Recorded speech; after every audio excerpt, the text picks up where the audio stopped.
कि तपाईँ पनि कुनै ह्याप्पी टास्क पर्फर्म गर्नुभन्दा अगाडि इनर्जी ड्रिङ्क कन्ज्युम गरेर जानुहुन्छ भने तपाईँले नोइङली अननोइङली हार्ट एट्याकलाई इन्भाइट गर्दै हुनुहुन्छ।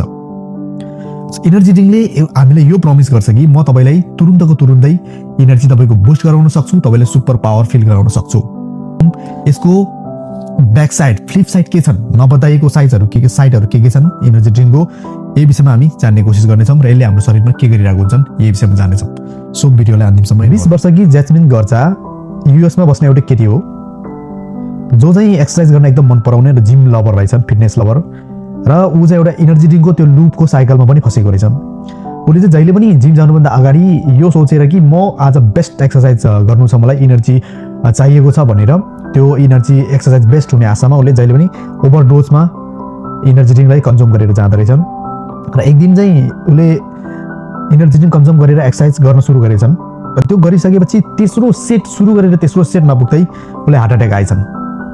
हार्ट एट्याक आएर ऊ बेहोस भए र जब हस्पिटलमा उसको आँखा खोले डाक्टरले भन्न थाल्यो कि ओभरडोज अफ क्याफिनको कारणले तिमीलाई यो भयो, इनर्जी ड्रिङ्कको ओभरडोज र जसमा क्याफिनको ओभरडोजको कारणले तिमी बेहोस भयो भनेर।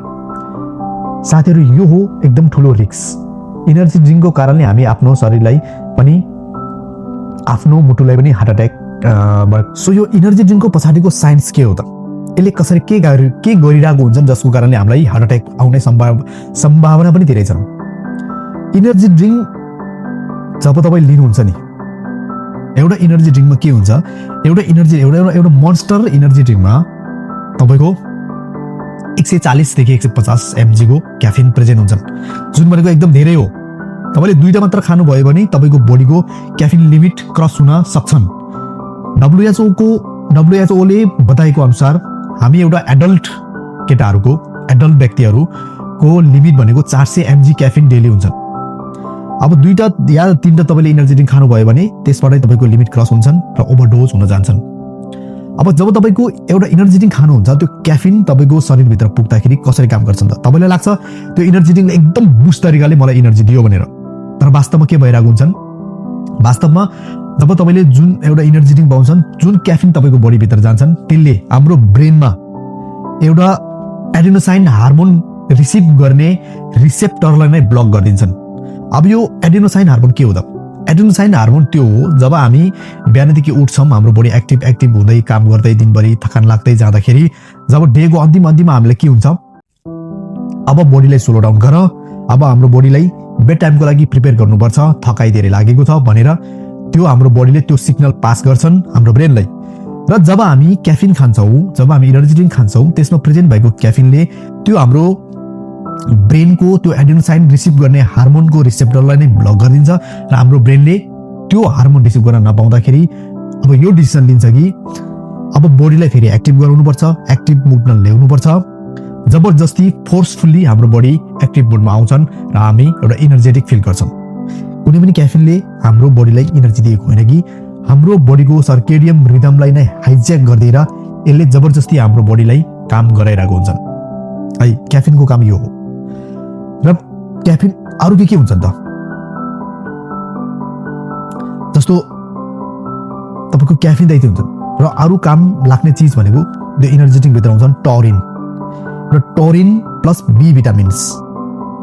टोरिन आफैमा, टोरिन चाहिँ हाम्रो शरीरमा नेचुरली पनि प्रेजेन्ट हुन्छन्, त्यो हामीलाई हार्म गर्दैनन्, तर जब क्याफिनसँग र बी भिटामिनसँग त्यो कम्बाइन भएर आउँछन् इनर्जी ड्रिङ्क भित्र एउटा ड्रिङ्क बनेर आउँछन् घोलेर, हो त्यो खाएपछि चाहिँ त्यो एउटा हाम्रो बडीको लागि ठुलो हानिकारक बन्छन्।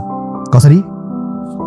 टोरिनले के गर्छन् भने हाम्रो बडीलाई, हाम्रो बडीभित्र रहेको मुटुलाई बडी पम्प गराउँछन्। जस्तो हाम्रो बडीको लिमिट भनेको, हाम्रो पम्प लिमिट भनेको 120 to 80 हो नि त नि, तर जब टोरिन इनर्जी ड्रिङ्क एउटा खान्छन् त्यो त्यसमा प्रेजेन्ट भएको टोरिनले हाम्रो मुटुलाई 120 को लिमिट भन्दा माथि बिट गर्नलाई फोर्स गर्छन्, जबरजस्ती बिट गराउँछन् र हार्ट एट्याक आउने सम्भावना धेरै हुन्छन्।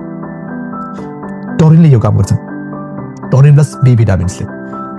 अरू पनि इनर्जी ड्रिङ्कभित्र धेरै हुन्छ, धेरै सब्सटेन्सहरू हुन्छन्, जस्तो कि कार्बोनेटेड वाटर त भइ नै हाल्यो र फ्लेभरहरू भइ नै हाल्यो र त्यो सुगर त भइ नै हाल्यो। सुगर यति नराम्रो चिज हो हाम्रो बडीको लागि, त्यो तपाईँले आई होप बुझ्नु नै भएको छ होला। किनकि सुगरले के गर्छ त हाम्रो शरीरमा, तपाईँको लास्टमा त्यो क्यालोरीमै कन्भर्ट हुने हो सुगरमा। सुगर हाम्रो बडीको लागि एकदमै रिस्की चिज हो। अब यसको हिडन रिस्कहरू के छन् त?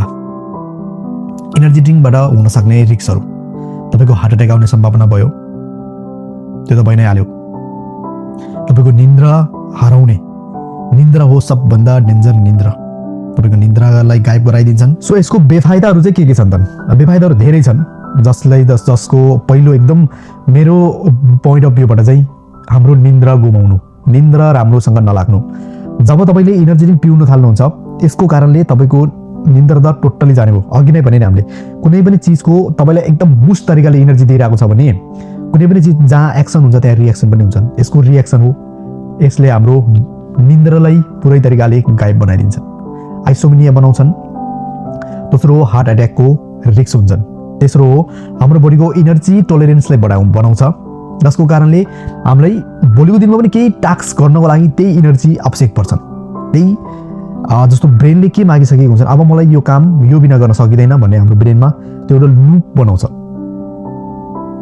एकदमै एन्जाइटी फिल हुने, तपाईँको मुड फ्रेस नहुने, जबसम्म एनर्जी ड्रिङ्क खाइँदैन तपाईँको बडीमा एउटा एक्टिभनेस नआउने, यही हो एउटा लुपमा फस्छन् हामी। जस्तो कि तपाईँले आज जिम जानको लागि, जिममा राम्रो पर्फर्म गर्नको लागि तपाईँले इनर्जी ड्रिङ्क लिनुभयो भने तपाईँले एक्सर्साइज गरेर एकदम बेस्ट एक्सर्साइज पर्फर्म गरेर आउनुभयो, तर राति तपाईँको निन्द्रा लागेन। तपाईँको जब निन्द्रा राम्रोसँग नलागेपछि बिहान मुड फ्रेस हुँदैनन्। मुड फ्रेस नभएपछि तपाईँले मुड फ्रेस बनाउनको लागि त्यही फिलिङ्स फेरि पाउनको लागि तपाईँले फेरि इनर्जी ड्रिङ्क क्याफिनको सेवन गर्नुहुन्छ र फेरि तपाईँले दिनको सुरुवात त क्याफिनबाट सुरु गर्नुभयो, अलिकति एक्टिभ बनाउनु भयो, त्यसले फेरि तपाईँको मुडलाई फ्रेस बनायो।